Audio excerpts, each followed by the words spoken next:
পর্যন্ত নির্যাতন সয়ে সয়ে যে দলটি এসেছে জামাত ইসলামী, অন্যান্য রাজনৈতিক দল, আমার কথা হচ্ছে আমরা একজন সাধারণ আলেম হিসাবে আপনাদের শুভাকাঙ্ক্ষী হিসাবে বলবো যে কোনো ক্রমে যেন নিজেরা আবার দ্বন্দ্ব না বাজান, তাহলে আমরা কিন্তু সবচেয়ে বেশি কষ্ট পাবো। অতএব আপনারা যত মিলে থাকবেন দেশটা তত ভালো চলবে, আমরা তত বেশি দোয়া করব। সুতরাং আমরা চাই আগামী দিনগুলো ফ্যাসিস্টের বাইরে নেতৃত্ব হবে দেশপ্রেমিকদের, হবে ইসলামপন্থীদের, কোরআনপন্থীদের, ঠিক না বলেন?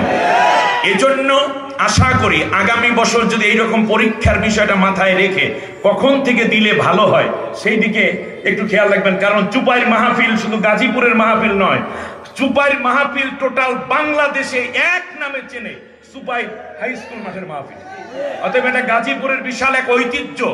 আপনাদেরকে বিশ্ববাসীর কাছে, দেশবাসীর কাছে এই মাহফিল পরিচয় করিয়ে দিচ্ছে ইনশাআল্লাহ।